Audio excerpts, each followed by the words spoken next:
И вот новости не обманули. Посмотрите, реально цветочки, и я просто в шоке. К сожалению, сейчас облачно, нет солнца, и это все непонятно выглядит. Но они вот есть, посмотрите. Боже, начало февраля, еще не было морозов, снега. Уже цветет сакура, и очень жаль, что если будет холодно, то она замерзнет. Не могу подойти ближе, я не хочу топтаться здесь, поэтому снимаю издалека, как есть. Сегодня 4 февраля 2025 года, и всем привет из Одессы. Всем привет! Я думала, на улице сегодня будет как-то потеплее, но у нас так морозно. Буквально прошлась пару кварталов, уже замерзло лицо, руки. Как-то не так приятно, как было пару дней назад. Сейчас иду, кстати, по улице, за которой, возможно, некоторые из наших зрителей соскучились, потому что многие уехали. А возможно, кто-то из наших зрителей просто приезжал в Одессу и по ней гулял. Сейчас иду по Говорова. И, кстати, сейчас она так не называется. Сейчас ее переименовали, и она называется улица Добровольцев. Поэтому, если увидите такое название, не путайтесь. Просто многие из улиц города переименовали, и не все еще об этом знают, не все еще запомнили, но только нужно время для того, чтобы к этому привыкнуть. Я тут не видела такое интересное, это айва. Сколько хожу по рынкам, нигде не видела айву, а здесь вот на улице прям продается. Да, по 150 гривен. Грушка по 150 красивая, вот по 120 более зеленая. Так, виноград. Не вижу цены. Слушайте, прям идешь по улице, и такой красивый товар продается. Все можно купить, не нужно ехать на рынок. На самом деле, для людей, которые здесь живут, это очень и очень удобно. Яблочки по 40, картошка. Очень это удобно, потому что сейчас такое время, что все спешат, а здесь купил себе и побежал домой готовить. Сегодня хотела сделать такую позитивную прогулку вместе с вами, но буквально на дисплее появилась новость о том, что для Одессы существует новая угроза. Сейсмологи предупреждают о возможном землетрясении до 8 баллов в районе Черного и Средиземного моря. И уже не один год ученые-сейсмологи говорят о том, что в Одессе возможно сильное землетрясение. Тем более на это указывают исторические факты, потому что есть в истории годы, в истории существования города годы, в которые было землетрясение до 8 баллов и были разрушения в городе.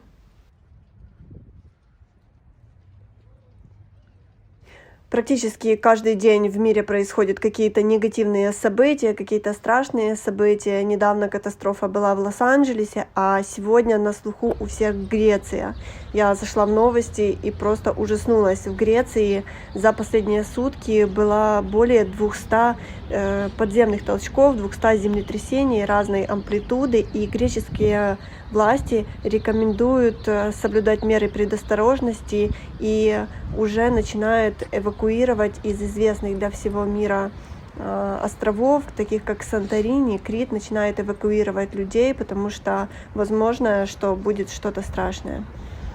Также есть опасность для Турции, для Стамбула. Люди начинают, уже пишут в новостях и в пабликах, что начинают постепенно подготавливаться, чтобы очень часто землетрясения, самые сильные толчки по ночам, поэтому каждому нужно быть готовым. Я думаю, в Одессе люди тоже немного должны подготовиться. Сейчас у всех есть тревожный чемоданчик. Не хочется наводить панику, но все-таки иногда в городе бывают сильные подземные толчки, и практически каждый житель Одессы когда-то их ощущал.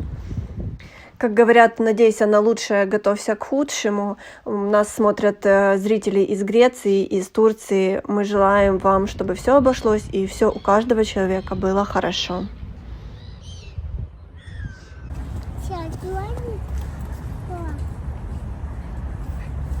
Ой, подтягивается такой красавчик. И вот утренняя разминка, что у кота, что у людей в парке. Увидела птиц и вот вспомнила, что я хотела сказать. Очень часто, каждый год к нам прилетают лебеди, и люди с благим намерением хотят их покормить. Прилетали они в этом году и на пляже Одессы, в Аркадию. Есть у нас переправа, на которой их каждый год большое количество. И люди едут и везут с собой, как еду для лебедей, мягкий свежий хлеб. Этого делать категорически нельзя. Нельзя кормить лебедей и птиц свежим хлебом, потому что они от этого очень сильно мучаются, они забивают свои желудки и просто от этого умирают. Буквально вчера в новостях выставили видео о том, что просто по берегу лежат мертвые птицы, и все это после выходных, когда в большом количестве их кормили свежим хлебом. В таких местах, где часто прилетают лебеди, в основном установлены таблички с тем, что им можно есть и чем их можно кормить. Если нету таких табличек, загуглите, посмотрите, но не кормите их свежим хлебом. Все ко мне идут. Боже, а у меня ничего нету. А мне аж стыдно перед голубями. Ну, я не думала, что я встречу их. Я такого еще не видела, честно. Посмотрите, они ко мне подошли просто и клюют мои ботинки. Так, и как мне теперь выйти? Ой, класс.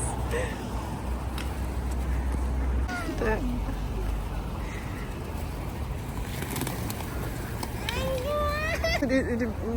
У ребеночка пакетик был с крошками, и просто голуби забрали его. Какие-то голодные, вообще реально такого никогда не видела. Они за всеми бегают. Хотя, ну, не видно, что они голодают. Посмотрите, какие они огромные. Они как курицы. Пока одни голуби нападают на людей, дежурят, другие тихонечко здесь пристроились и просто наблюдают со стороны. И когда кто-то бросает крошки, они потихонечку тоже слетаются. Вот так вот очень хитро. Иду в парке, и вот несмотря на то, что утро, все гуляют с детками, гуляют с колясками. И вот, посмотрите, прогулки с утра пораньше. За прошлую неделю в Одессе родилось 115 малышей. С них 63 мальчика и 52 девочки.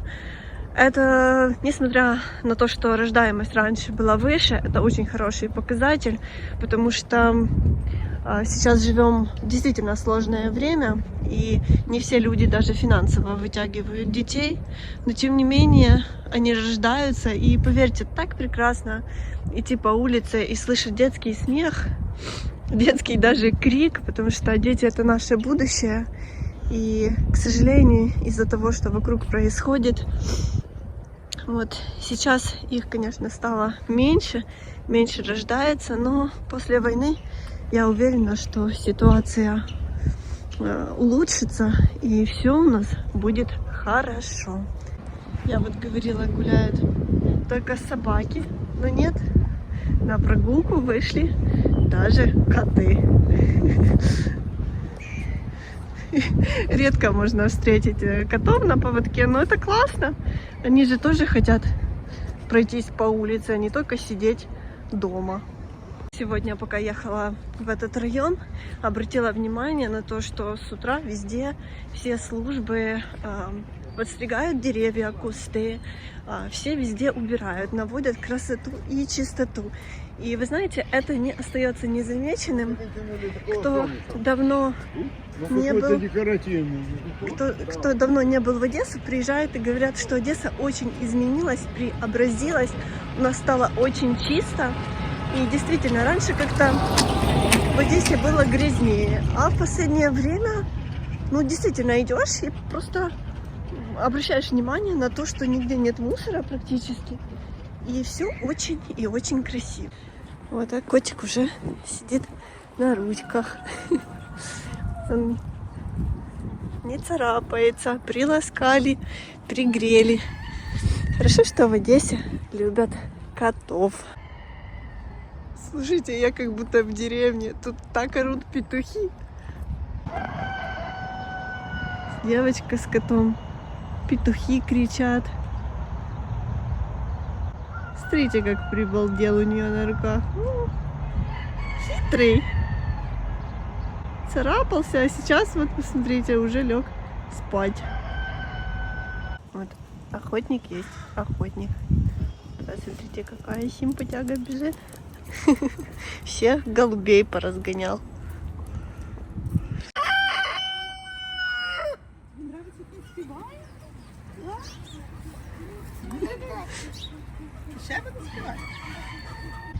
Так, раньше я этого не видела, но оказывается в парке Победы поселились домашние куры.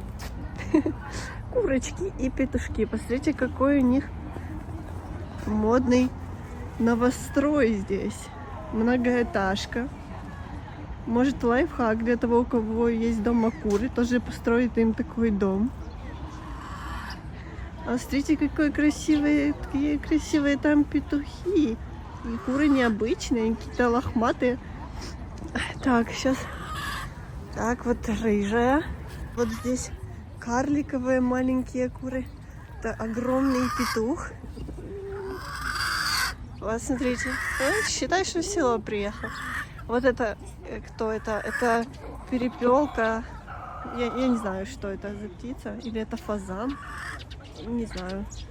Если вы знаете, то пишите в комментариях. Так, кто здесь еще есть? А, это, наверное, фазаны. Не, вон еще какой-то бегает. Вон, что это такое? Я просто не очень разбираюсь. Но, наверное, это фазаны, просто самка. Да, точно, это самец и самка фазана. А вот это маленький павлин. Куры, павлины, фазаны. Все вместе. Желаю всем хорошего, тихого, спокойного дня. И до встречи в следующем видео. Спасибо, что остаетесь с нами.